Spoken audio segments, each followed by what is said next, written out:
What is going on, everybody? My name is John Solo, and today we are talking The Last Jedi, because frankly, we haven't talked about it enough since it came out. I just saw it for the third time yesterday, and honestly, with every viewing, I love it even more. I know that not all Star Wars fans feel that way, and that's fine. Regardless of your personal opinion, though, you can't deny that Episode 8 introduced a lot of cool, unique, new elements to the galaxy far, far away. One of the elements I enjoyed the most was the introduction of Benicio del Toro's character, DJ. He is very much unlike anyone we've seen in the Star Wars universe before, and because of that, there has been a lot of fan interest in him. So today we are going to explore the character of DJ with 10 interesting facts from the new expanded universe. Just sit back, relax, hit that like button, and enjoy. Number 1. Slicer. DJ doesn't exactly have a job, but the technical term for what he does to earn a living is called slicing. Slicers are computer experts that are typically self-taught and excel at working with complex computer networks. Just like in the real world, important people in the Star Wars galaxy rely on technology to protect themselves and any information that could lead to their downfall if it ends up in enemy hands. People like DJ are able to circumvent certain encryption and lockout methods, and this is what made him so useful to Finn and Rose. Number 2.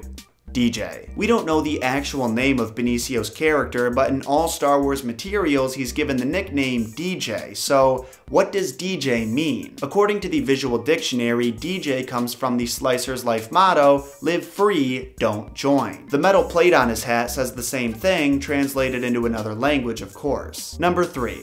Don't join. We hear DJ give his spiel to Finn about remaining independent, but we don't hear much about why exactly he has that mentality. According to the Visual Dictionary, DJ thinks that larger causes are for fools because society is just a machine wanting to turn everyone and anyone into a cog. He says that it doesn't matter whether you're fighting for the First Order or the Resistance. Ultimately, these causes are just meat grinders looking to chew up everyone by the end. I will say, while I don't totally agree with him, The Last Jedi does serve as an excellent example of this belief. Even the all-powerful Snoke fell victim to the grinder by the end. Number 4. Imbalance. You gotta wonder what kind of life DJ endured to develop the selfish mentality that he has. On the rare occasion he feels the need to have an excuse for his behavior, he blames it on society. He likes to call himself a victim of society's imbalance, which tips all odds toward the wealthy. Trying to play the game of life by the rules is a surefire way to make sure you lose, so he bends and breaks them whenever it suits him. After all, it's his belief that getting your hands on currency, no matter what the method, means you've earned it. Number 5. Honesty is the best policy. So we all know at this point that DJ only ever looks out for himself, but the reason that we're blessed with that knowledge is because he makes it abundantly clear. DJ doesn't really have a code of ethics, but he does take pride in the fact that he's the only one honest enough to openly acknowledge what he wants and just how far he'll go to get it. There's really no arguing with that, and in my opinion, that's what makes him a respectable character. You're gonna encounter a number of snakes in the grass throughout your life, but it's always refreshing when one doesn't deny their true nature. Number 6. Skeleton keys. When Finn and Rose wanted to sneak onto the Supreme Leader's ship, they needed DJ's help to bypass the security systems. To do this, he uses what's called a bypass key, a tool that's capable of scrambling data networks, even ones as complex as the First Order's. Those keys were actually handcrafted by DJ himself, so you can see his knowledge of computers surpasses even the more advanced levels. Not only is he capable of using slicer tools, he's able to customize them so they're as efficient as possible for every specific mission. Number 7. Grand Theft Spaceship. DJ manages to save Finn and Rose from the Cantobite police by stealing the star yacht of an arms dealer, but who exactly was that arms dealer? We don't know his or her name for certain, but it has been confirmed that he or she was a manager for the Cyanar Jamis Corporation. Some of you might recognize the Cyanar name as the same manufacturer who made weapons for the Republic and Empire, Cyanar Systems. As you might expect, DJ had no issue stealing the starcraft called the Libertine,